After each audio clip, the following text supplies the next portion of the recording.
Slap those two kids. Welcome back. We will call the meeting back to order at 6:01. We're in open session. At this time, I need a motion to go out of regular meeting and to go into Committee of Adjustment and Public Meeting. Councillor Irwin, Councillor Nerda, all in favor? Carried. Thank you. Our first item is 6 p.m. is a notice of public meeting for application MV7 2025 located at 30468 Sylvan Road. And I think Bob Creighton is, if you want to come up here. Good evening. Ashley, go ahead when you're ready. Thank you, Chair Rob. Great. So first and foremost, I do want to thank the county summer student planner, Josh Barber, who is with us this evening because he did have a lot of contributions to the report and he's been very helpful with this application so far. So this minor variance is for 30468 Sylvan Road, which is located north of Townsend Line, which is also known as County Road number 12. And it's within the hamlet settlement area of Hungry Hollow, which is a hamlet residential zoning on it. The lands are approximately 4.35 acres in size, and surrounding uses are a mix of residential and agricultural. The lands are currently vacant, and the owner is proposing to build a new dwelling and a detached garage that will be used for personal storage purposes. And it is specifically the detached garage that height relief is being requested for. So the committee may recall the subject lands where the retained parcel of consent applications in 2024 is where this new dwelling and garage is being proposed to be built. I would just note that the severance portion of this application is not the discussion for this variance, it's strictly just for the height. The minor variance is required to permit for an increased height of an accessory structure of 6.5 meters or 21.33 feet. The building plans do show 6.3 meters, but I did want to just round it up to 6.5 for simplicity of interpretation, as well as just to give a little bit of room for some construction tolerance there. So this ultimately equates to a difference of 1 meter or 3.3 feet from what is presently permitted in the zoning bylaw. The application was circulated in accordance with the requirements of the Planning Act, and no concerns were noted by the Asaba Bayfield Conservation Authority, Canada Post, County Emergency Services, the County Engineer, Integris, Enbridge, the Building Department, the Infrastructure and Operations Department, the Drainage Superintendent, or Thames Valley District School Board. No members of the public submitted comments or concerns prior to the submission of my report. And in staff's opinion, the 4 minor variance tests set out in the Planning Act are met for the reasons that I've detailed in my report. But I would summarize them by saying that it's due to the location of the lands, the context of the development, and the characteristics of the existing area. And staff are of the opinion that the proposed height is not anticipated to negatively impact neighboring properties or detract from the streetscape. I would also just note that this is, as I've mentioned before, a 4-acre parcel of land. The proposed garage will be located in what is the side yard next to the proposed single detached dwelling. It's subordinate in size and scale to the residential dwelling, and it's set back approximately 50 feet from the edge of pavement of Sylvan Road. Also, there is existing mature tree cover on the property that helps screen the structure from the road. And I would note that for this request in particular, the relief is largely supported by the fact that a structure of a similar nature previously existed without issue on that property. So I am recommending that the committee approve the application with the conditions that the relief solely applies to this accessory structure as shown on the sketch submitted with the application, and that the structure shall only be used for a personal garage or shed purpose. And I'm here if you have any questions. All right, thank you. Rob, is there anything you'd like to add at this time? Nothing at this time. I do have to ask if there's any public comments on this application. Seeing none, questions from committee? Councillor Canallison. Thank you, Mayor Rob. Actually, the question I do have is the proposed shed and the proposed dwelling. Does the shed have to be back further from the roadside than the shed or than the dwelling? Through Chair Rob, so technically it has to be set back slightly from the main wall of the front building, which shouldn't be an issue with this application. Okay, are you aware of that? Yeah. Okay.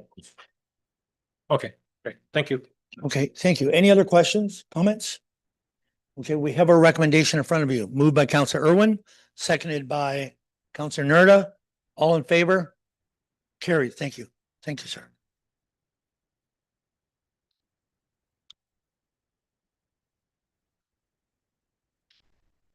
Our next item is, I believe it's for Catherine Street, correct? Application B10 2025 and MV 6 2025 located at 191 Catherine Street. And it's Kevin Vandermeer. Are you, if you want to come up? Vanderveen, I'm sorry. Yes. My apologies. Okay, Ashley, go ahead. Thank you, Chair Ropp. So this is for both a consent application and the associated minor variance application, as noted for 191 Catherine Street, which is located in the Park Hill Urban Settlement area and is north of Ellen Street and on the west side of Catherine Street, just before the road changes direction and turns into Alness Street. So all roads within the vicinity are classified as local roads under the jurisdiction of the municipality. So the lands are approximately 1,341 square meters or 0.33 acres in size, and surrounding uses are predominantly residential in nature, with the rear of the lands abutting the property with the North Middlesex Fire Station, which also is home to the Middlesex London Paramedic Services. The purpose of the consent is to sever one residential lot from the center of the existing parcel, which will in turn create two residential infill lots, one to the north, just highlighted in yellow, and one to the south, highlighted in red. So the committee and residents may recall that the subject lands were previously granted conditional approval for a consent in 2022 that proposed to sever one residential lot, which is essentially where the yellow parcel is shown today. Provincial legislation requires that all of these conditions of approval be fulfilled within 2 years, or else the consent lapses and the lot is not considered severed. The conditions of the 2022 consent were not fulfilled, and therefore the consent was lapsed despite being approved by the committee. And the subject application now is a new application by a new owner. So severed parcel number 1 is highlighted in yellow, and it's proposed to have a frontage of approximately 18 meters or 59 feet on Catherine Street, with an area of approximately 487 square meters or 0.12 acres. Approximately 10 square feet of the northeast corner of the property is regulated by the Conservation Authority, who has noted no concerns with the proposal. And the parcel is currently vacant of buildings or structures, and it will be required to be serviced by municipal water and sanitary, and will be required to install a new driveway to municipal standards that is subject to municipal approval. So severed parcel number 2 is proposed to have a frontage of approximately 14.5 meters or 47.57 feet on Catherine. So that's, again, just the parcel highlighted in red there. It currently contains 2 garden sheds that will be required to be removed or relocated, and existing fencing on the front lot line that's abutting Catherine Street that must also be removed. Severed parcel number 2 will be required to be serviced similar to severed parcel number 1 with municipal water and sanitary, and a new driveway access will be required as well. Again, this is to municipal standards and subject to municipal approval. So the retained parcel will have a frontage of approximately 17 meters or 56 feet on Catherine Street, and will be approximately 0.11 acres in size. It currently contains an existing single detached dwelling, which is proposed to remain as is, and a portion of one of the garden sheds that will be relocated or removed as noted above.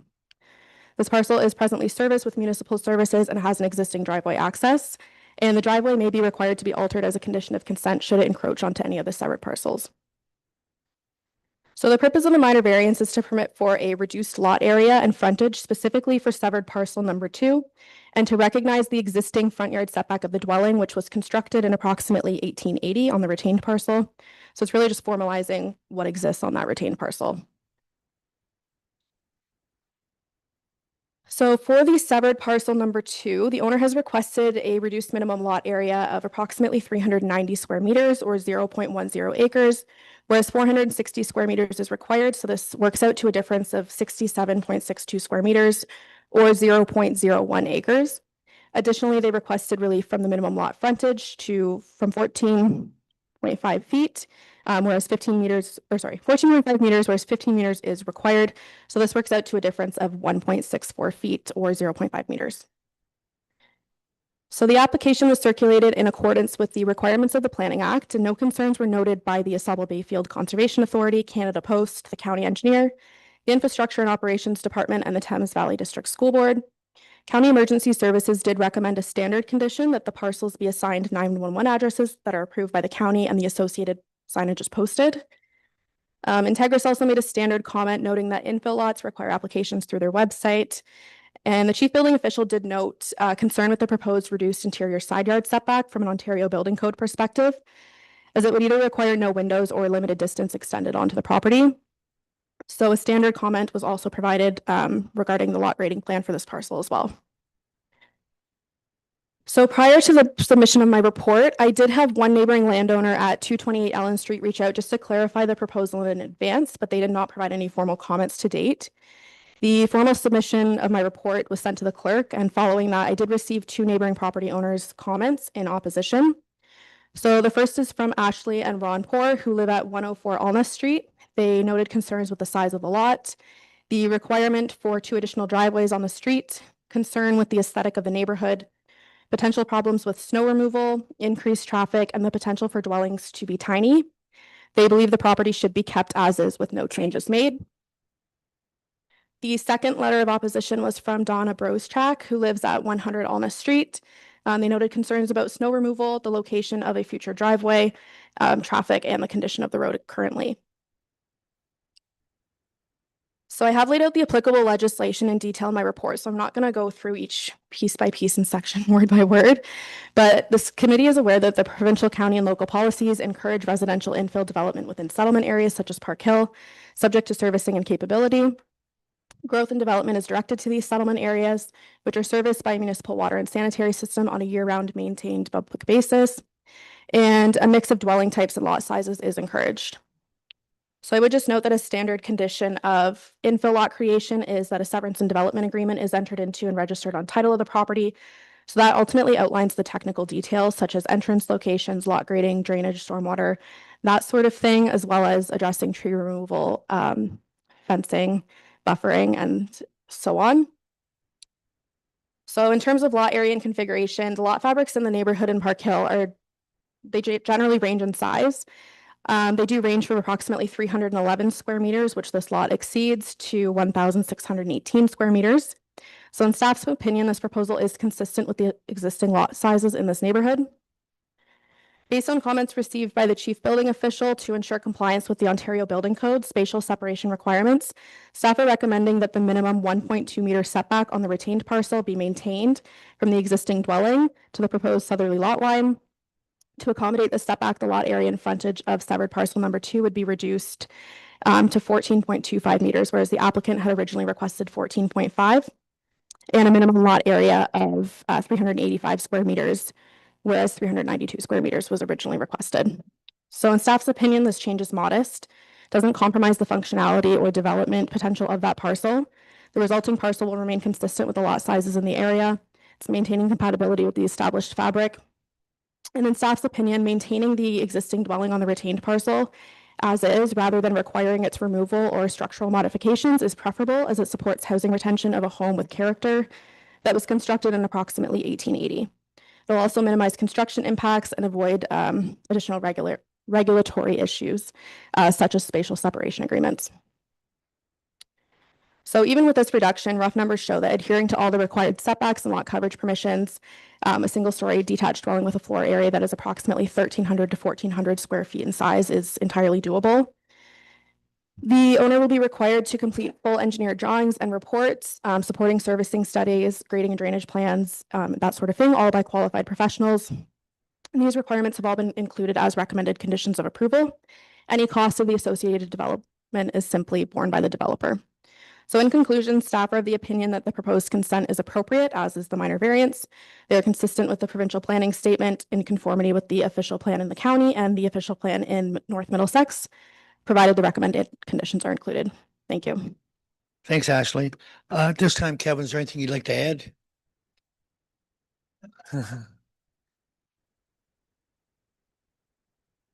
Yeah, I think Ashley did a nice job explaining what we're trying to do. I'll just add quickly that what we're trying to achieve on both lots is just a single detached dwelling. We're not trying to do anything high density here.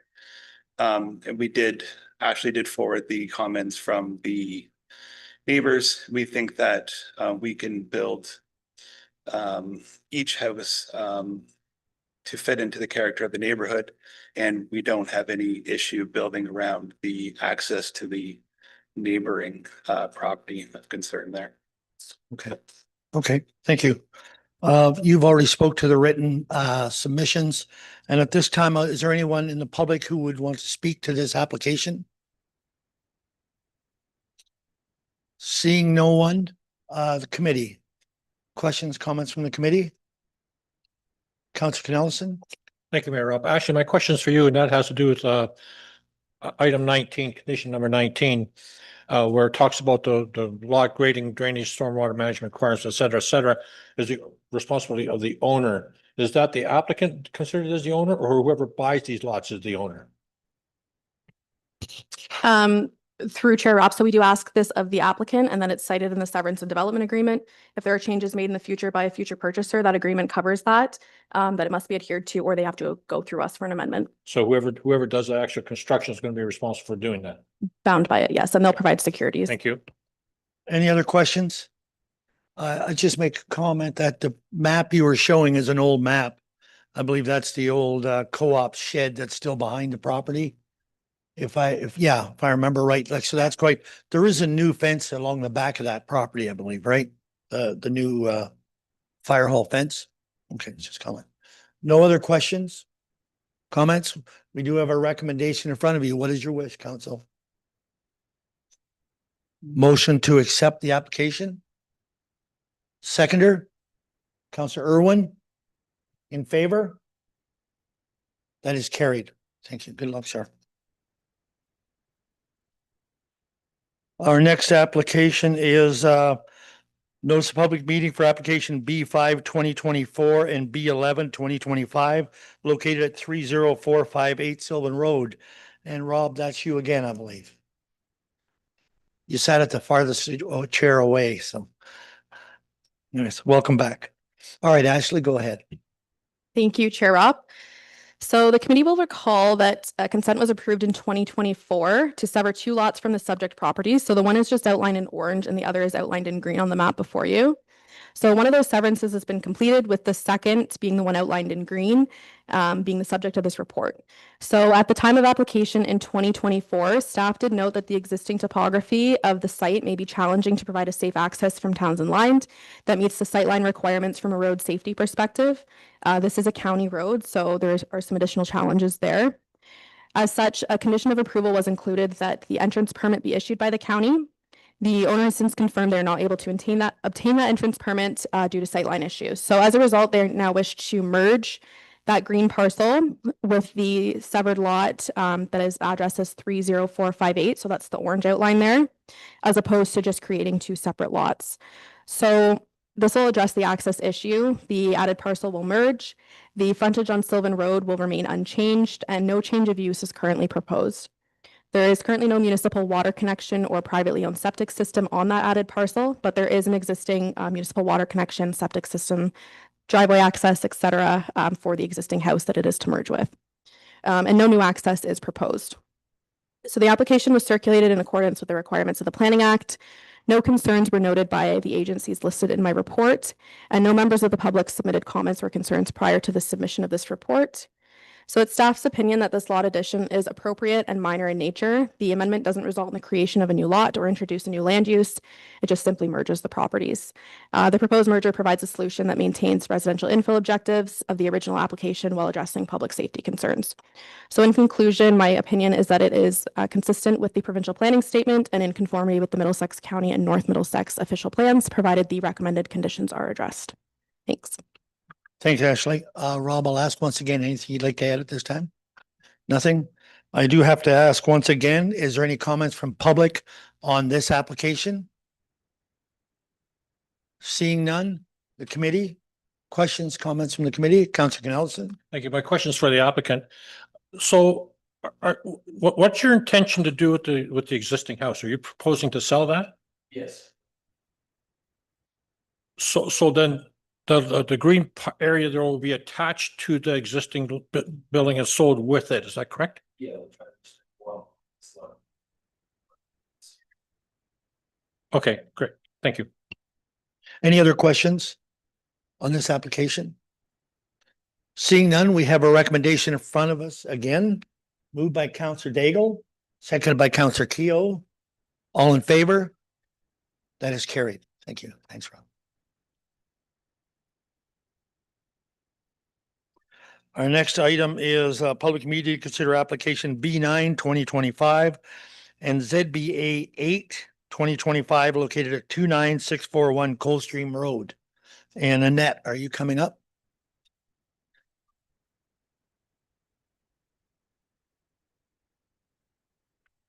Welcome. Go ahead, Ashley. Thank you. So this application is for a surplus farm dwelling severance and the associated zoning bylaw amendment for 29641 Coldstream Road, which is located at the southwest intersection of Coldstream and Pete Seeb. The lands are designated as agricultural, and a portion of the farmland contains hazard lands, just highlighted in red on the map, the red hatching, sorry, and woodlands, which is highlighted in the green hatching. The lands are zoned currently as general agricultural or A1. So the owners are proposing to sever the dwelling from the remainder of the farmland. The severed parcels proposed to have a frontage of approximately 47.24 meters or 155 feet on Coldstream Road, and an area of approximately 0.41 hectares or 0.01 acres. The severed parcel currently contains an existing single detached dwelling. It has existing municipal water servicing and a privately owned septic, and it has an existing access to Coldstream. The retained parcel will have a frontage of approximately 211 meters on Coldstream, which is broken up by the severed parcel, and a frontage of approximately 807 meters along Pete Seeb. This will work also out to an area of approximately 20.76 hectares or 51.29 acres. So the retained parcel currently contains agricultural lands and crop production and woodlands. No change of use is proposed, and there's currently no municipal services to the property. There is an existing field access already to Pete Seeb. This has been confirmed as an approved municipal access already. And a portion of the retained parcel is regulated by the Asaba Bayfield Conservation Authority. So the severed parcel will be rezoned from general agricultural to agricultural small holding exception 44. So this is a site-specific zoning to recognize the rural residential use of the lands, and the site-specific portion is for the minimum lot frontage. 47.24 meters is proposed, whereas 50 meters is what is required. Additionally, as is required by the provincial planning statement, the retained parcel will be rezoned to prohibit the establishment of new residential dwellings, as well as recognize the existing farmable area that's there. So the application was circulated in accordance with the requirements of the Planning Act, and no concerns were noted by the agencies listed in my report. No members of the public have submitted comments or concerns prior to the submission of my report. County Emergency Services did provide a standard comment that 911 addressing must be approved and signage posted, which the applicant has already been working on. And staff are satisfied that the criteria for surplus farm dwelling severs are satisfied. I did outline this in greater detail in my report, but generally speaking, farm consolidation is demonstrated. The dwelling was constructed prior to January 1st, 1999. It is habitable. There is not any MDS concerns at this point in time, and there is existing access for both parcels. As it pertains to the zoning bylaw amendment, staff are also supportive of this request. As it pertains to the frontage in the lot area, it's a minor deviation. It doesn't compromise access, servicing, or character of the area, and it really just reflects the existing limits of what's occurring on the property already. So in conclusion, staff are of the opinion that the proposed consent and associated zoning bylaw amendment is consistent with the provincial planning statement and is in conformity with the County of Middlesex and North Middlesex official plans, again, provided that the recommended conditions are addressed. Thank you. Thanks, Ashley. Anything you'd like to add at this time? Nothing? Okay, I have to ask again, any member of the public wishing to speak on this application?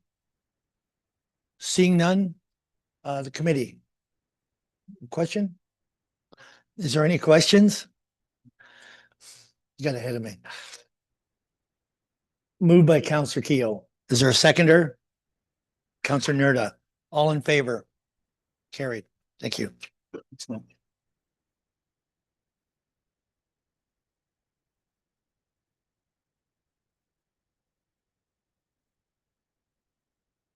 Okay.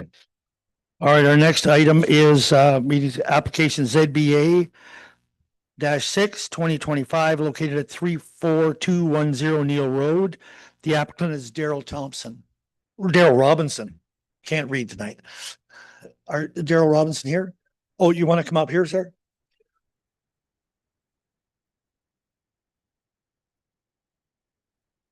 Ashley, whenever you're ready. Thank you, Mayor Rob. I believe their planning consultant is also on the line there, Caroline Baker. Oh, okay. Thank you.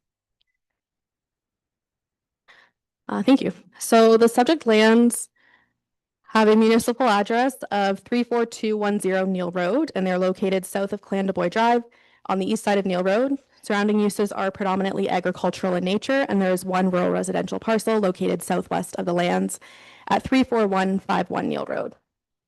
So this zoning bylaw amendment is to permit for the establishment of a second dwelling on the lands to specifically be used for farm worker housing to support their existing agricultural operation. The dwelling is proposed to accommodate 4 farm workers and will be 1 story in height and approximately 190 square meters in size. Additionally, minimum distance separation setback relief is required to the neighboring parcel at 34219 Neil Road, which contains horses. So the MDS setback required is 164 meters, whereas 150 meters is proposed, which equates to a difference of 14 meters. And I would just note this is for MDS 1 calculations. So the zoning bylaw amendment application will rezone the subject lands from the existing general agricultural zone to a general agricultural site-specific zone. The proposed dwelling will be grouped with the existing farm building cluster, and the amendment will be to add a site-specific farm labor residence and farm building cluster definition specifically for these subject lands. So the subject lands are located in what the province classifies as a prime agricultural area, and they are designated as agricultural in both the Middlesex County and North Middlesex official plans. Additionally, the lands contain hazard lands and woodlands per the North Middlesex official plan, and a portion of the lands are regulated by the Asable Bayfield Conservation Authority. However, I would just note all proposed development is located outside of this regulated area. So the provincial planning statement requires planning authorities to designate and protect prime agricultural areas for the long-term use for agriculture. All types, sizes, and intensities of agricultural uses shall be promoted and protected. Farm worker housing is classified by the province, stemming down as an agricultural use when the size and nature of the operation requires this employment. So the county and North Middlesex official plans also emphasize the importance of agriculture and strives to strengthen agriculture and protect it from the intrusion of incompatible land uses. This is most often cited in the provincial legislation as non-related farm residential dwellings. So the application was circulated in accordance with the requirements of the Planning Act. I would note that no concerns were noted by the agencies listed in my report, including the Asable Bayfield Conservation Authority, Canada Post, the county engineer, Integris, the building department, the infrastructure and operations department, the drainage superintendent, or the Thames Valley District School Board. Prior to the submission of my report, no comments were received. However, I will speak to some that were received after the deadline verbally. County Emergency Services did provide a standard comment that 911 addressing must be confirmed. And the Director of Infrastructure and Operations did note that properties are only permitted 1 water connection. So the owner will need to ensure that the internal private plumbing is in compliance with the Ontario Building Code, and through the building permit process, this will be established. So no comments, as I noted, were provided by members of the public prior to the submission of my report. However, we did receive a few written submissions this afternoon. So the first is from Blair Deacon, who owns the property at 34219, which is home to the horses I mentioned, which is also the subject of this minimum distance separation 1 setback relief. So the property owner, has noted concerns that they have if they want to expand their potential operation in the future, and the impact that this may have on their property value. Additionally, they have concerns that noise levels have increased with the existing operation. I would just note that the calculations that relief is being requested from is minimum distance separation 1, whereas if the neighboring landowner were to expand their livestock operation in the future, that would be minimum distance separation 2 calculation. So we would really need a consultant in the field to know exactly what implications that would have in the future, but it could be that there isn't any, or it could be that there is. We really don't know until we know the size of a potential addition, the number of horses, type of manure storage, that sort of thing. The second submission was from Jose Coelho, who owns the property at 34077 Neil Road, who has concerns with the quality of the road and the number of trucks for the operation. And those are the summary of the written ones I received today. So from a policy perspective, farm labor housing is classified by the provincial planning statement, the county official plan and local official plan as an agricultural use, which is permitted in a prime agricultural area. And these areas are to be protected for an agricultural use. Farm labor housing has historically been considered a temporary use, often intended for seasonal or short-term employment periods. But the nature of farm labor has evolved significantly, with modern agricultural operations relying on full-time year-round employment for continuous management of livestock. The current operation includes 20 full-time farm workers, 3 of which of these are housed on the subject lands currently in the existing single detached dwelling. Staff concur with the applicant and agent on the line, Caroline Baker, that the proposed minimum distance separation reduction is minor in nature. Given the scale of the cattle operation, the impact of the neighboring horse barn is really negligible from an odor perspective. And a draft bylaw has been prepared, which defines a farm labor residence as one dwelling that is accessory to the principal agricultural use on the lands, solely occupied by full-time farm laborers who predominantly work on the lands to which the dwelling is located, where the size and nature of the farm operation requires additional employment. Additionally, this dwelling shall be self-contained, subordinate in scale, size, and function to the primary agricultural use, and it shall be located within 50 meters of the farm building cluster. It also shall not take any agricultural land out of crop production, and it is prohibited from being severed from the property in the future, and it shall not be located in lands regulated by the Conservation Authority. Additionally, it has to comply with minimum distance setbacks, as the relief granted would address that, and it has to be serviced to the satisfaction of the municipality.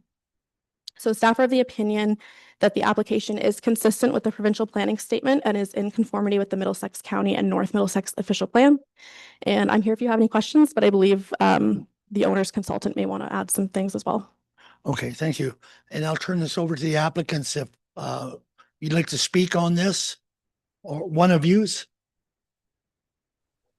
Good evening to the chair. My name's Caroline Baker from Baker Planning Group. Would it be all right if I provided a few comments? Yes, it will. Oh, thank you. And as noted, Mr. Robinson is here as well to answer questions with respect to the operations. I do have a brief PowerPoint presentation. May I share that? Yes, if it's brief. Yep, I'll be brief. I'll just focus on the things that are different from what you've heard before. So I just wanted to add a few notes to provide some background on the reason for requesting additional on-farm workers housing. I'm sure as Council and Committee is aware, both provincial policy, county and local policy does recognize on-farm workers housing as an important component to agricultural use. This specific operation does have 12,000 head of cattle. There's just under 300,000 square feet of building floor area between livestock facilities and storage, along with a grain elevator. So certainly of a significant size. And I'm sure you can appreciate it has been challenging to find housing for their employees, which are currently at 20. Just a bit of background on the reason for this housing. You'll see in the proposed concept for the house, it is oriented to Neil Road, where land is currently not farmed. It's away from any natural heritage area or regulated area.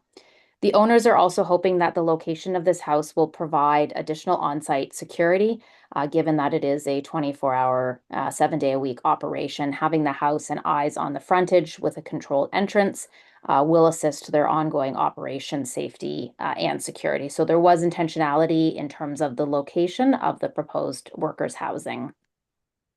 I will skip the zoning because I believe that's been covered with respect to the requested farm building cluster. And I did want to spend the remaining few minutes on the requested MDS reduction from the adjacent horse farm on the west side of Neil Road. Certainly in the planning justification report, there was a detailed analysis on the appropriateness of the reduction. A few things to build upon previous comments. So the reduction, in my view, not only is minor, but the housing on the subject property is close proximity to 12,000 cattle, and we would anticipate the odor emanating from that facility would far outpace the adjacent horse operation. There was a comment between MDS 1 and MDS 2. So if the neighbor did want to expand their horse barn, as noted, they would be subject to MDS 2. MDS 2 has what's called a doubling factor. So when you're looking to expand a livestock facility and their surrounding sensitive land uses, it's a doubling factor as compared to MDS 1. And this is an important distinction because that horse barn is already limited in its ability to expand given the existing house on the subject property to this application this evening.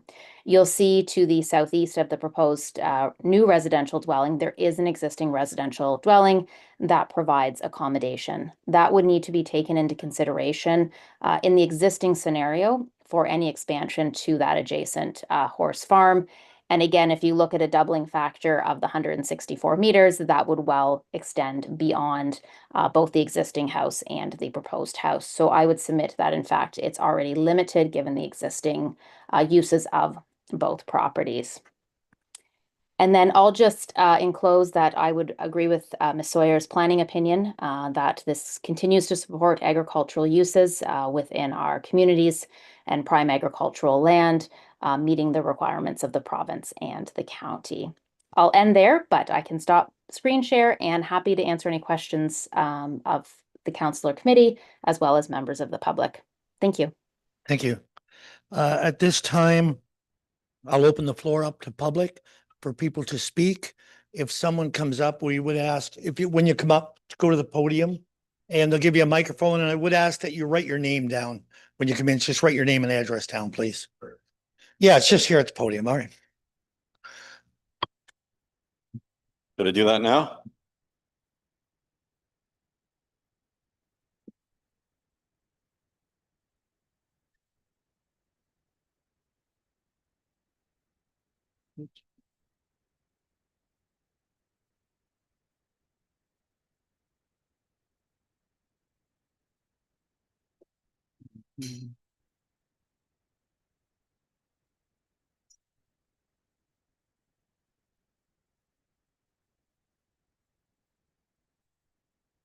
So So you can read it. welcome and go ahead when you're ready. Thank you. Good evening, everyone. Appreciate your time. First time in front of council, so hopefully I don't mess up your processes or embarrass anyone. Blair Deacon, I actually am the branch manager here at CIBC in town, but I do reside at the 34219 Neil Road across from the property that has put forth the amendment. I'm not inherently against anything. I just am here to, out of concern and even some ignorance, just to the impact that it may have on myself, property, family, and then any future considerations and sales of the property. From that perspective. So my understanding through Ashley and I guess the consultant hired by Daryl, they've done an assessment. There could be some impact in different ways to myself and property and anyone else that may have my property if I do decide to sell down the road. So I do prefer to have more information on that.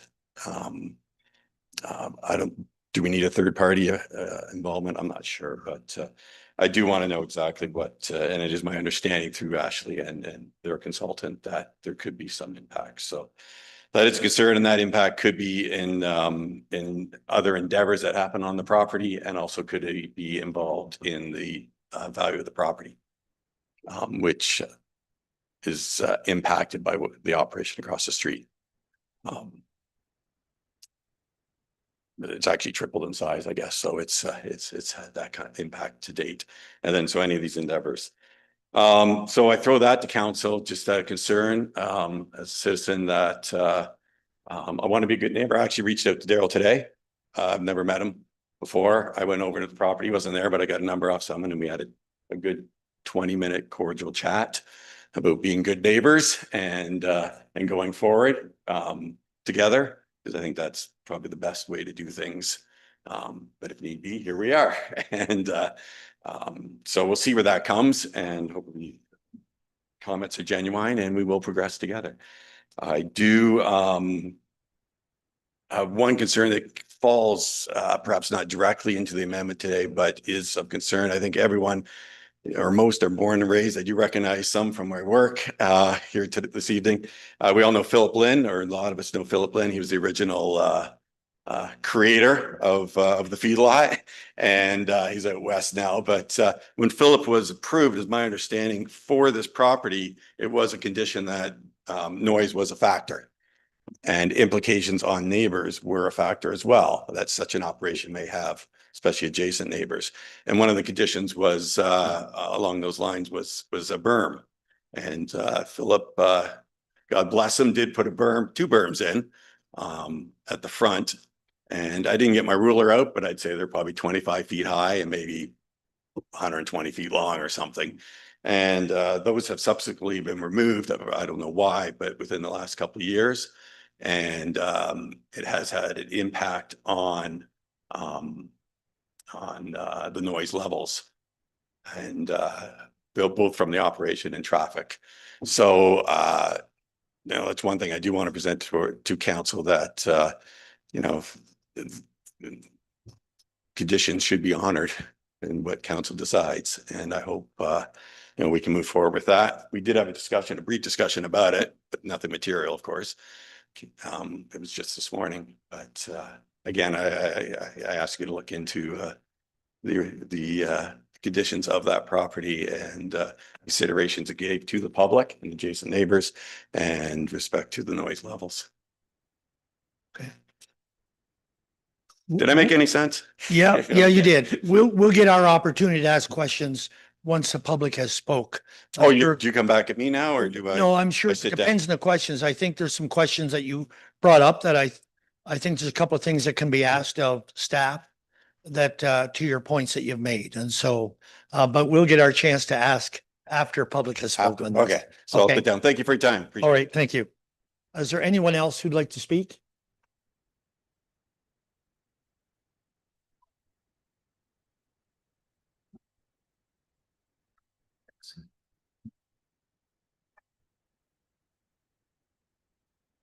And do I sign? I'm sorry, maybe um, it's right through there.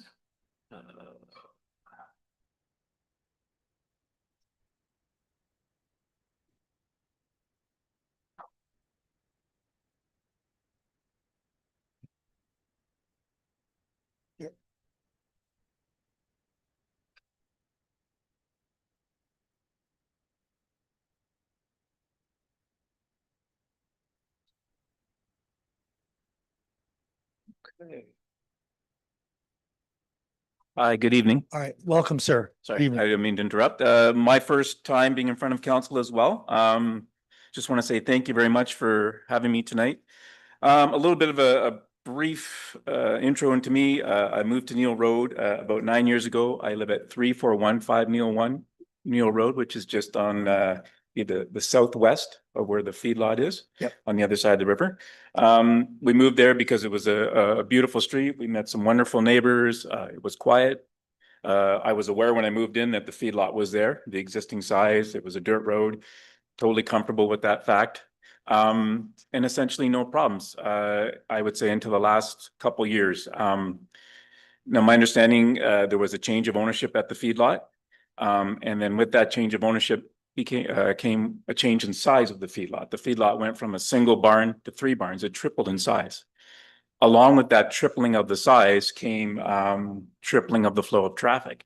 And eventually, we were dealing with it, putting up with it. It wasn't so much of an issue of mud or dirt or anything.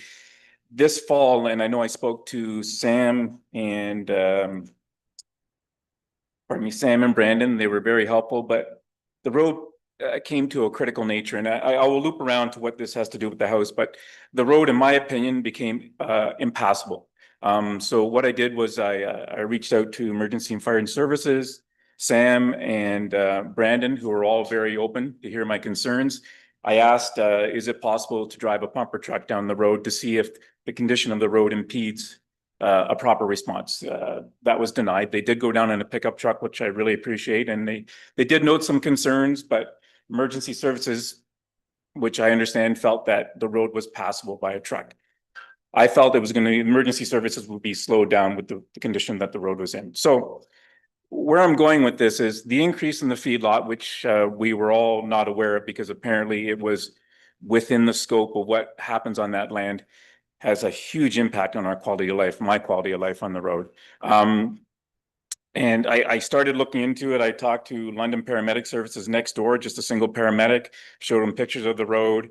I reached out to the London Paramedic Services, and they did respond with an email saying, we're not going to say anything because you should approach your municipality and ask them. So I did, and these guys have been great, and I've seen an increase in the road maintenance. I've seen more graders coming down the road, etc. And it's been great. I've been very appreciative of that. But the issue still stands that the increase in trucks has essentially made the road terrible. The graders come along, it's okay for a while, it rains, it then becomes strewn with potholes. In the springtime, it was terrible. As I said, doubling back to the emergency services, there would be no pre-hospital healthcare. If you had called for an ambulance, fire trucks would be slowed down, in my opinion, any kind of response. So I've approached the whole thing from that perspective, that the increase in the feedlot and the size and the employees is impacting my quality of life. And I pay a substantial amount of property taxes, which I gladly do, but I'm now seeing kind of a degradation of the road and our enjoyment of the road based upon the feedlot expanding its services. So that was fine. I know in August there's going to be a road survey completed, and I've reached out to my counselor, and I'll be here in August to talk about that. But a concern rose last summer that was really hit home. We started having individuals from the feedlot, and I don't say this without seeing with my own eyes. I'm a first witness. They were coming over and they were night shooting off of ATVs off of Neil Road down into the river on the west side, and my property abuts the river there. So I watched them come down, do their thing, go back to the feedlot. Other neighbors on the street have watched staff at that point do the same thing, come down, large floodlights, ATVs, shoot off the bridge.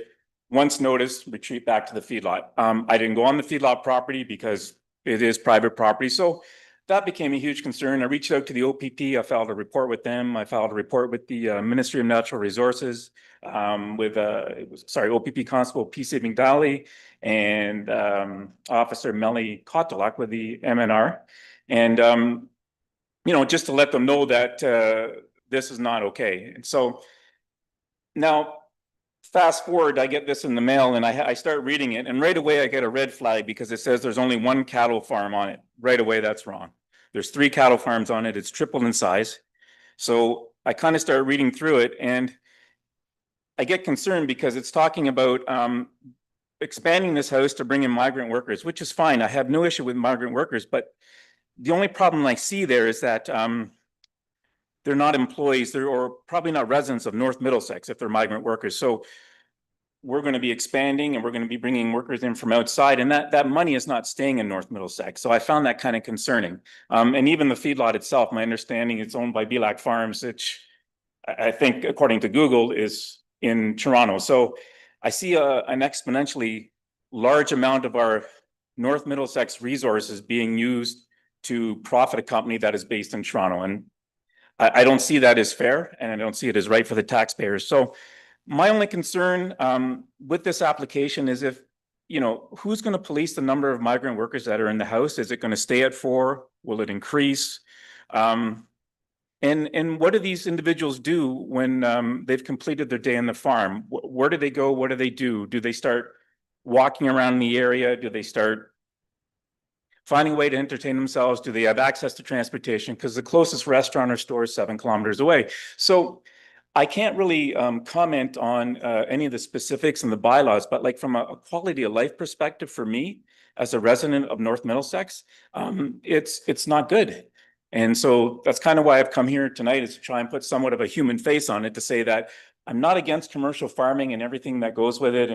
And I know they have to make a living and there's a business there, but it has a direct and a profound impact on myself and my family and our choice to move to North Middlesex.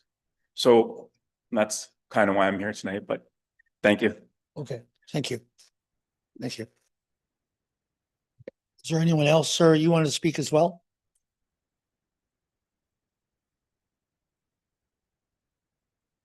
Just right here, I guess.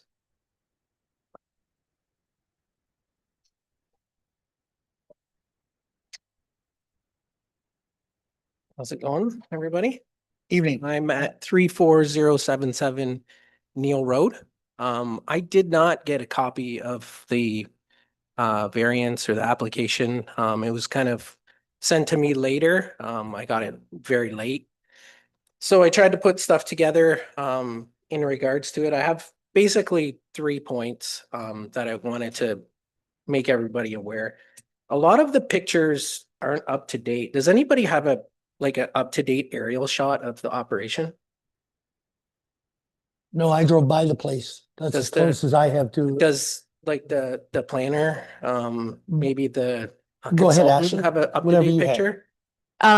Through Mayor Rob. So yes, we have done multiple site drive-bys. We also do look at Google images. However, for the purpose of official meetings, we do use our county GIS aerial imagery, which was last photographed in 2020. However, it is set to be photographed 2025. Again, it is a huge undertaking, so we do it every 5 years. Right, I would have thought that it would have been done with the planning, but if you look at the application, there's one long barn on it. There's now 3 huge barns on it. There, I'd say, I don't know what percentage size they are, but it is massively bigger. Like we're talking, when you see the aerial shot, you're like, holy, from what was shown in the application to what it is now, it's a big jump. So I think up-to-date information should be on this kind of application, okay? That to me is, honestly, it's unacceptable. That should be there. If it's going out to council, if it's going out to the county, they should know what buildings are currently on the property, okay? That's my first issue, is nobody's really aware of the size of it. The second is the road access, okay? The road, or not the access, but the quality of the road. There was a time in May, I'd say May, maybe April, there was a slurry on the road, 3 inches thick. Okay, and you're gonna have migrant workers, which I have no issue with. Ironically, my parents immigrated here and I grew up on the farm, working all summer. That's why I love the farm, right? So I am essentially, that's a child of a migrant worker. So I have no issues with that whatsoever. But what I do have issues with, and I grew up in Chatham, Kent, farming tomatoes for Campbell's and doing all that, is they always took care of their roads really well. And what happens on Neil Road and Clannyboy Road, because of the increased weight of these cattle trucks and the increased volume, is just insane. If you drive down that road, you have to go 30 to 40K just to get down the road so you don't lose control. So I don't know if there's any amount of prep work that you can do with a gravel base. I'm not a civil engineer, I'm a mechanical, but I don't know if there's any amount of prep that you can do to carry that kind of load other than paving or a grade B or whatever. So I had proposed, I think I talked to Vance about they're doing additional gravel loads, but I had proposed a different access to try to get the trucks to Denfield Road sooner and quicker. And I laid out a map of an access to Clannyboy Road, because I believe St. Helens owns that property that goes along Clannyboy Road, is to move the access and to pave to the corner of the property, which was, I think, about 500 meters, maybe 400 meters. And it would be paved and the trucks could have access direct to pavement. And it would save everybody a lot of money and a lot of gravel, because my road is already beyond my hips high. That's how much additional gravel, since I moved there in 2010, has been added to that road. It is gravel upon gravel. My driveway is now, I'd say, about that high. And you have to actually have a ramp come up onto the road. That's how much gravel's been added to Neil Road. So something has to be done there in order to accommodate the size of this operation. We can't just keep taking St. Helens tax money and just distributing it elsewhere. It has to be put back into that area. That's my second point. First point the last point is the residents themselves. There's currently a building there for some of the workers, okay? And as John mentioned, we had last year around this time a ton of random weird acts, okay? Night hunting, floodlights, shooting, ATVs, people flying down on ATVs, and all going into the cattle yard. Night of my kid's graduation, couldn't find our cat, then our cat was shot sometime during the night with a 22. The only time that's ever happened is when all this night hunting took place. Unfortunately, we had to get St. Helens involved. The M&R was called. The cat was shot basically right at our property on our driveway, near the road. M&R has spoken to the people like Daryl and whatnot. And although we cannot prove that it was. They had been witnessed shooting at night with floodlights. And that's my concern, and John's concern is, I do appreciate everything Daryl's done to kind of quell that down, but there's no reason why it couldn't happen again. So out of boredom or like what these people do on their spare time, right? And that's the kind of concerns we have. So those are my three concerns. Really, the biggest one to me is the road, is the quality of the road. I feel it's completely underfunded. I think there needs to be another plan put in place for these heavy trucks. They are very heavy.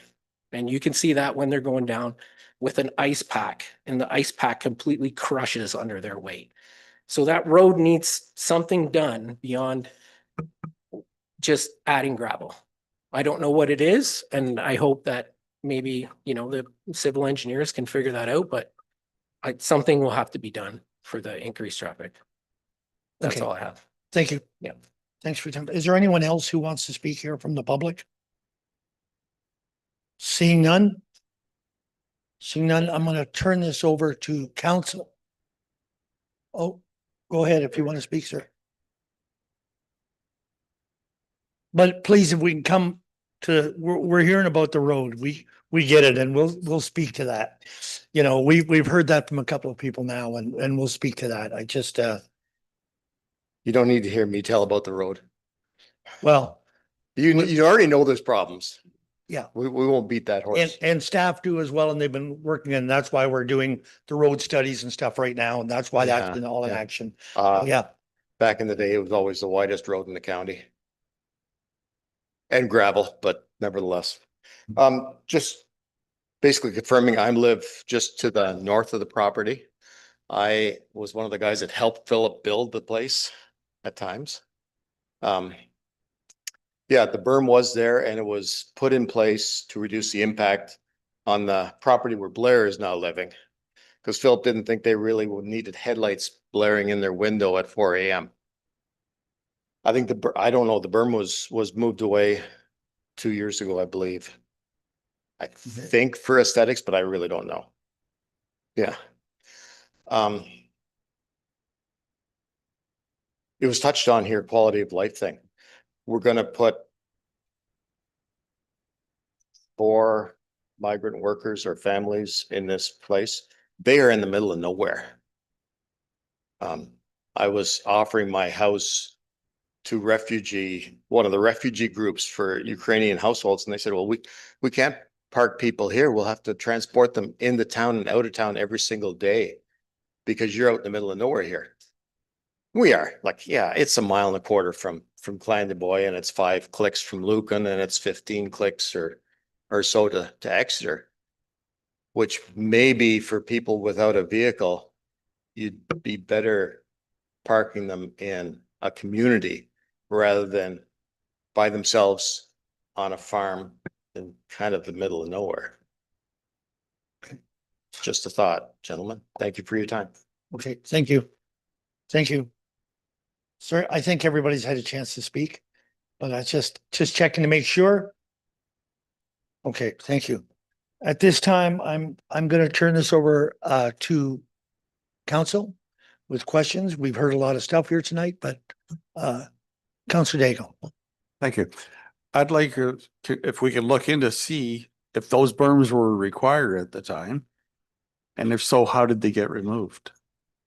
Okay. Ashley. Thank you, through Mayor Rob. So I did look into the sites or into the zoning, and there isn't a site-specific zoning that explicitly requires that at this point. However, being that just came to light at like 3:30 PM today, we would require some time to look into that in municipal records, both hard copy and digital copy. However, I would just note that I think it's important to remember that this application is specifically for the farm worker housing, and so that may be better addressed through bylaw as a separate kind of thing. My fear was that the house is going to where one of the berms was. Okay, I guess I'd ask that. Is that the case or no? Okay. Thank you. There were 2 berms. Okay. Okay.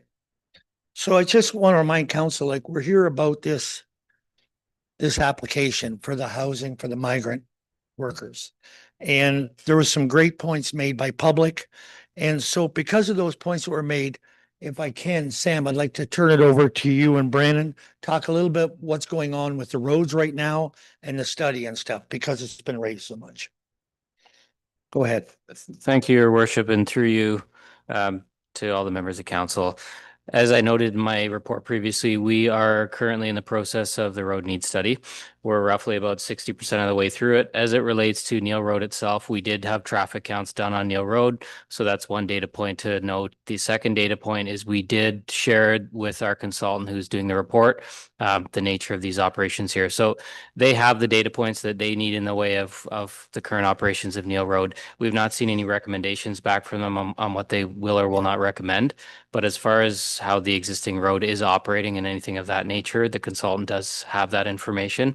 And again, the plan is that by the end of August, the report is done, and we're planning to come to council early September with the results. So we haven't seen that report quite yet, but that's where that sits, and they do have all those data points that were brought up. Okay. I just asked those because I want us to realize we're here about this application. And there's some other points made tonight that were, some are a bit disturbing. Go ahead, Councilor Keel. Thank you, Mayor Rob. This, I guess the point I'd like to make, and this is for Blair Deacon, are you clear on the MDS1 calculation, and are you in acceptance of that in the event you would like to expand your operation, or in the event you sell your operation and the purchaser buys it, that would be an issue unto them. But as it stands right now, are you clear on how an MDS calculation works and how is going to affect you? Okay, there. No, Where- yeah. go ahead and answer from there. I guess okay. I guess that's something that you would need to communicate with the applicant's planner in order to get clarity on. I guess in order to maybe sum this up, really the night shooting and all that kind of stuff, that's a provincial offenses thing and an MNR thing. That's really not a council thing. We don't, Right. We're not here to enforce anything like that. But as far as the MDS calculation or berms that were removed, if they were in fact a condition on the permissible building of that barn in its original state, that should not be altered. Because these conditions are set out for these operations and they're for future developments. And I guess really as a council, we are here to support the conditions that are set out at that time and follow through. Okay. That's what I'd like to make. So my concern is, Blair, if you're not clear on it, you better seek some clarity on it. Yeah, I'm speaking there, so. Yes.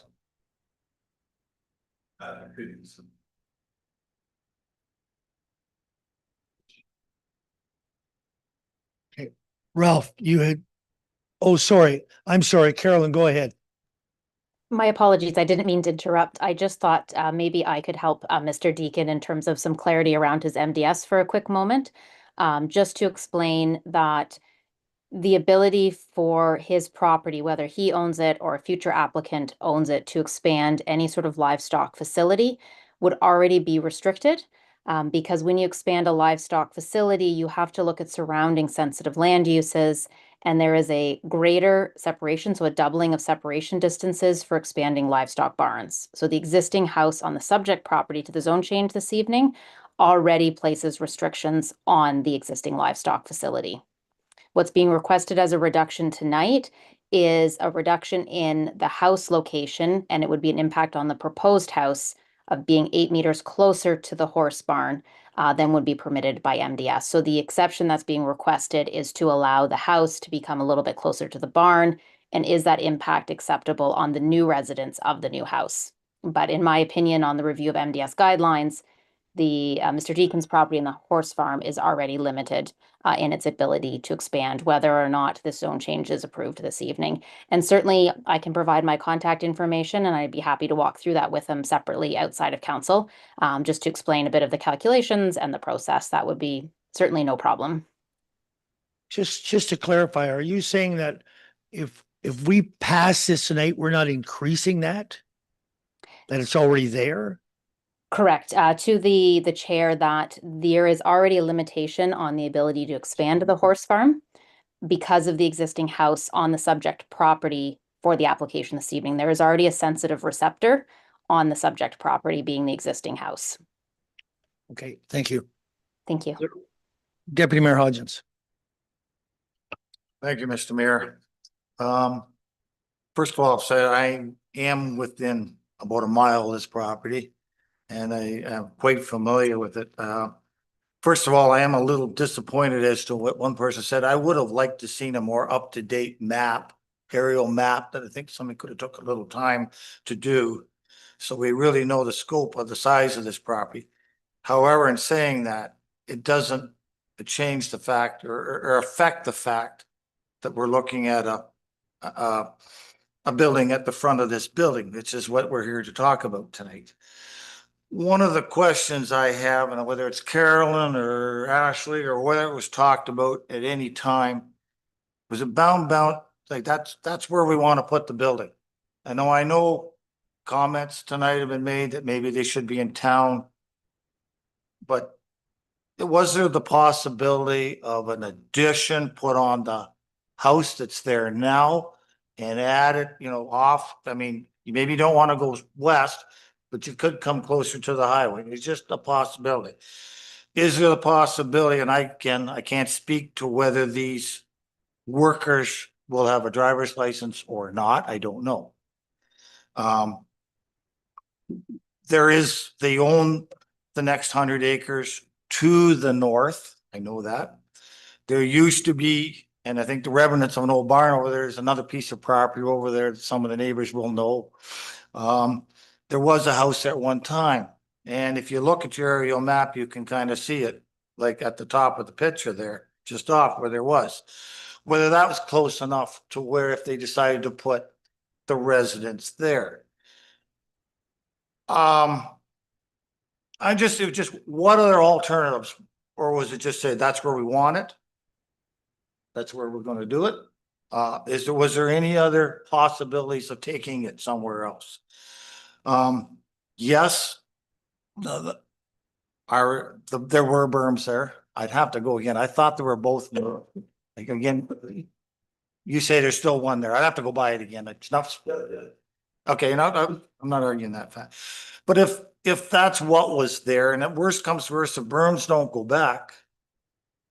If that residence goes there, I have heard of, okay, and part of the agreement to do this, a couple rows of trees go along there as a buffer between the road and everything else, and that and the house and everything else like that, where the berm was, just to maybe help in noise control, dust control, or whatever all else too. Probably more noise control. This is just what again, Ashley, I'll let you take it from there. Just a possibility of somewhere else where it could be. Okay, I think, Carolyn, you have your hand up again. Maybe you have an answer to some of that. Well, thank you to the chair. I thought, and certainly Ms. Sawyer can answer from her perspective as a professional planner. I just wanted to speak to the owner's intent in the design. Appreciate a great question and why the house is located where it is. As a planner, I mean, first and foremost, what we look at, of course, is provincial planning statement, county OP, lower tier OP, and there is strong direction to minimize removal of agricultural land for production as a first and foremost priority. The proposed location of the house is currently a landscaped manicured lawn. It would not result in the removal of any land that's currently cropped on the subject property, and there is extensive lands that are. That was first and foremost in terms of the location. Secondary to that, there was consideration regarding the existing house and an expansion. There is a mature tree stand around the existing house as well as the septic bed, and that presented more cost prohibitions in terms of an expansion, more straightforward in terms of construction in the current location. Also wanted to note that the location was intentional for a security standpoint, is that by having the house face towards the street proximate to the proposed security gates, that we would have in effect sort of a presence or eyes on the street to lend to that security. Certainly, I would let Mr. Robinson speak to the ability to add more trees as a buffer is certainly a potential, and no issues after this meeting to go back and look at the berm. I would be very interested where the requirement from the berm came from. Certainly, agricultural uses don't have site plan approval unless it was for the grain operator and it's in there. But certainly, we'd be happy to work with staff about size and extent of berm. And I don't believe the house location would prohibit any berms between the house and Neil Road. Thank you. Okay, thank you. Paul, go ahead, Deputy Mayor. Okay, thank you, Mr. Mayor. Okay, I know the previous owner was speaking tonight is Philip Lynn, and before Mr. Deacon bought it, I think a lady by the name of Grace Lamb or Gail Lamb, not Grace, sorry, Gail Lamb owned it. This was, the berms came apart, something I don't think it was really thrown in, and only speaking to this, so I guess it still should be checked out. It was a mutual agreement as two good neighbors. We'll put the berms up and see if we can make a difference. And that was what it was. It wasn't really anything that was mandated, because I remember going a long time ago. This is going back into the late 90s, you know, when this was agreed upon, just to help out the situation. Okay, that was just that one. If you don't mind, Mr. Mayor, if this residence is built there, is it going to be treated like a normal residence? Because I think if I read through all the thing without bringing it back up in a hurry, is this residence going to be hooked up to municipal? Does it have to be hooked up? Should it be hooked up to municipal water? It should be treated. You have the same. municipal water there, correct? I know that Yeah. they are on a lot of big wells. Yeah, Wells, so we have our, just put a new sentence. okay. Yeah, you wouldn't have sewer, but I mean, No, yeah, septic, yeah. But I just wonder, is that something that's mandatory? I don't know that, maybe the building department would tell you that that has to be. if the water is in front of the property, I thought they had to hook up. Now, I'm not saying all the barns. No, That's not what I'm getting at. cattle. But the well, residents, but this that's something I think can be checked and yeah. Okay. Anything else? We can get Ashley to speak to it. Yeah, I was just going to say through Mayor Ropp, that there is municipal water running down the road. We are aware of that. There is also privately owned wells on the property. The wording of the bylaw, I left that the dwelling be serviced to the satisfaction of the municipality. So it's up to our engineer. Okay. Councilor Canals. Mayor Rob, I'm a little confused. I guess I'm looking for some clarity here. Are we looking at approval of constructing a house for migrant, for workers on the farm? Or are we talking about roads and berms? I'm really confused. Can you give me some clarity? Go ahead. The application is for housing for migrant workers. Through Mayor Ropp, yes, it is for housing for migrant workers. There are some other items that we can address outside of the scope of this application. But I think it's important to remember the decision made tonight is for housing. Well, I'd like to applaud the county then, because for one thing, to take away the temporary use thing for farm workers, I think is about time. That's something that you and I talked about in the past, because these farms are not going to go anywhere. They're only going to get bigger and they need people to work on them. So I think that to have a permanent residence for them is a good idea. Okay, thank you. Other comments? Questions here? You have a recommendation in front of you. You're moving the recommendation as it sits. Is there a seconder for that? Councilor Keogh, is that right? Any other discussion on it? Seeing none. In favor? That is carried. I think there are some good points that have been brought up that are besides this application that we need to look at, but the application. Thank you, sir.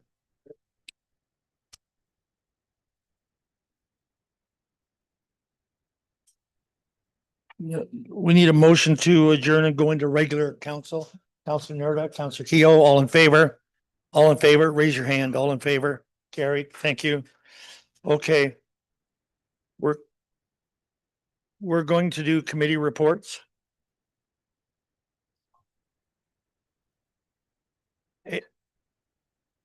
Okay, let's carry on. We're gonna do committee reports. Lake Huron Primary. Nothing? Asable Bayfield, do you have something you'd like to put?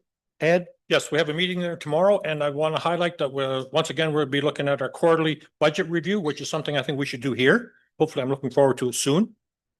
Working on it. Nothing else? Just wanted to throw the shot, that's it? Okay. Blue Water Recycling, anything? Just some information that came through that didn't make the last. Okay. EDAC?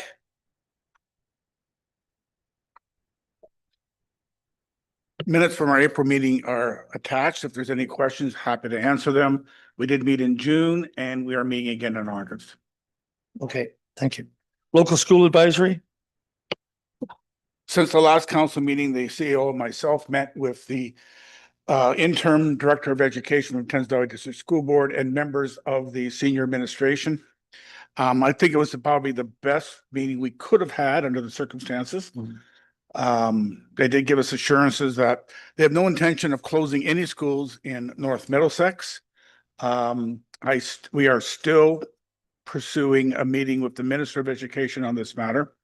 We did get the assurances, though, of the Director of Education that if and when we have a public meeting in this matter in our community, he will attend, speak to the public and answer their questions directly.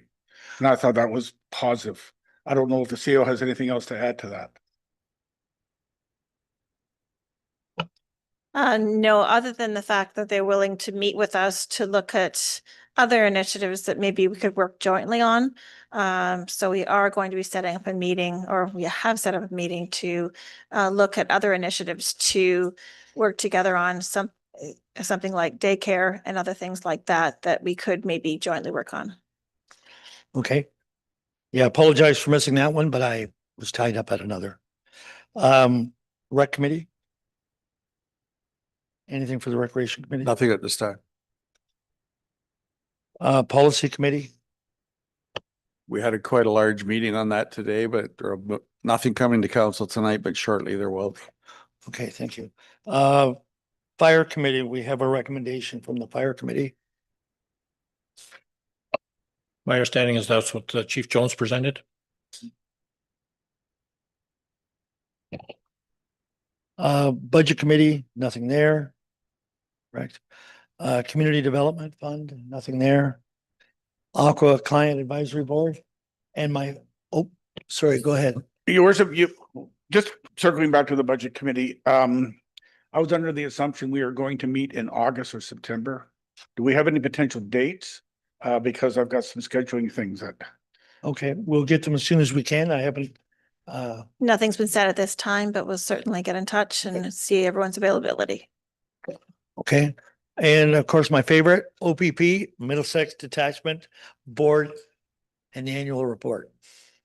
Thank you, Mr. Mayor. Nothing, actually, we haven't had a meeting, but this was sent out to me and I asked Ashley to share it as an attachment for everybody to read through it, some questions.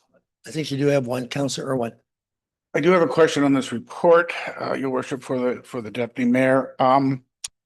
So we used to get community-specific reports that contain this type of information directly about our community, not as an aggregate of all the communities in Middlesex. Are those reports being discontinued now and we're going to get this aggregate report, or are we still going to get our community-specific reports?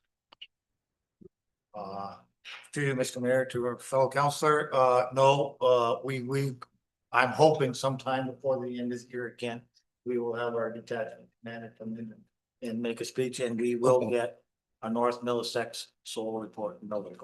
It's just a general list. Okay. Go ahead, Councilor Nelson. Yes, my question is for representative on the OPP board. Has there been any other further discussion on the violations of driving past stopped school buses with the red lights flashing and children at risk, some being killed? To you, Mr. Mayor, to my fellow counselor, yes, was discussed again, I will say at our last past meeting. This is not just something they can do, this is a provincial act or something go through, and being working with the school buses is, even to get cameras, it's a very expensive budget item. And I believe been paying attention to school boards in the local area are a little under question right now, so it's not likely to happen. Follow up? Yep. Perhaps they could take a page out of the Strathroy Caradoc Police Force, because during a school, when school is dismissed and when kids are going to school, there's a very high presence of officers on the routes that the children take to school. Perhaps the OPP could be on those routes with the school buses are traveling at those times to do some enforcement. Okay. All right.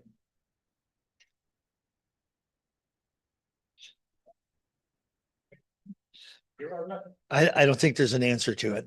I think your comment is well made, but not an answer to it. Well, that's it for correspondence.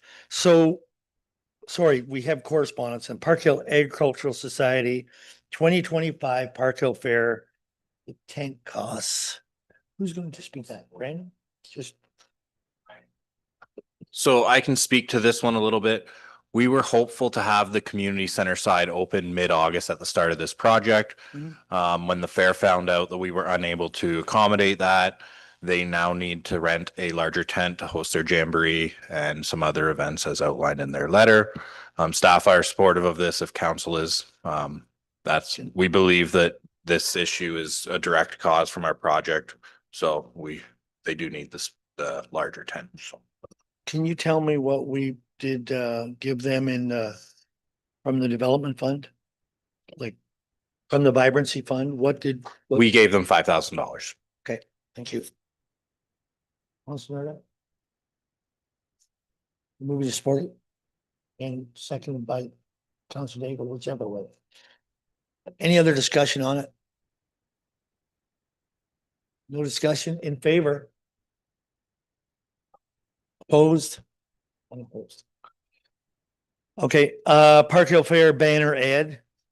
Who speak that? Ashley, are you speaking to that or who's? Felicia. We just got a request from the banner to, if we put in an ad, I just want to get the correct discount that we would receive. I want to say it's 40%. And it will be the same as the Mud Creek Bluegrass Festival ad. That it's a specialized, yes, it's 40% off of the ad that will be specialized for the Park Hill Fair. Okay. What's your wish? We've done it this year for what, Mud Creek? Just for Mud Creek Bluegrass Festival Just so for far. Mud Creek? Yeah.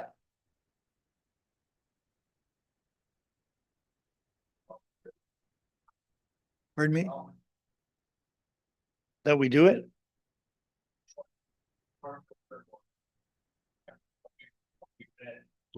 So the last time we did the quarter page and it was $340 minus 40%.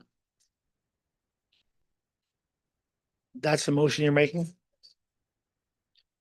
Are you seconding that, sir? Yes. Okay, seconded by Councilor Nelson. In favor of that? Carried. Your worship, can I make a comment on this, please? I suspect we're going to be seeing more of this in future. Is this something we should look at in terms of a budget item to discuss at budget time? As opposed to these coming back, like this festival wants an ad, that event wants an ad, et cetera, something that we should consider as. I was gonna wait till after the next request before I said, if we do these things, we should be reminding people we have a deadline for grants. But I was gonna wait till the next one to say that. Yes. Yeah, if I could, your Same. worship, make the comment of that should we not be asking these groups to forward the request to the Vibrancy Fund to receive funding through that? And I get the tent is a little different in the fact that this happened after, but our third one is McGilvery Home and School, Ellis Creek Community Center rental. And I believe they rented that in the past, correct, Brandon? You want to speak? Yeah, to- so they have, so this group went through a new president for their home and school, and lost in that shuffle was the correspondence we provided them last year when we went through this to Same use thing the last year. development fund for this. This would be a waive of a rental fee, so again, it will be a $0 fee. So the impact would be on the revenue line of the Elsa Craig Rec Center. However, in the past, we've never collected revenue off this event, so it would end up being the same. Yeah, it'd be nice if they too. That's where I was gonna make the comment that. Yeah, be and they nice if we they get have these been groups. reminded and they've been reminded again, so this hopefully is the last time we see it from them. Okay, Counselor Earl. Move to do that. Seconder, Counselor Nerdall, all in favor? Carry. Do we want to give Town of Bradford anything? Town of Bradford West. Gillenberry, advocacy for increased income support. Receive and file? Okay. Other and urgent business. Counselor Canellis. And sharing with members of council, and in particular you, Mayor Rob, the other day had the opportunity to pop into Alan's office. And he told me he was on a special project cleaning up some old dead files. And I asked him, I said, Alan, while you're doing that, could you look and see if you can find anything on a communication strategy that council worked on for an extended period of time back in 2014? 15 minutes later, he had it. And the binder is there. And I don't know if you've had a look at it, Ashley, but it's something that's available to all of us. It's something we've been talking about a number of times, is how can we improve communications?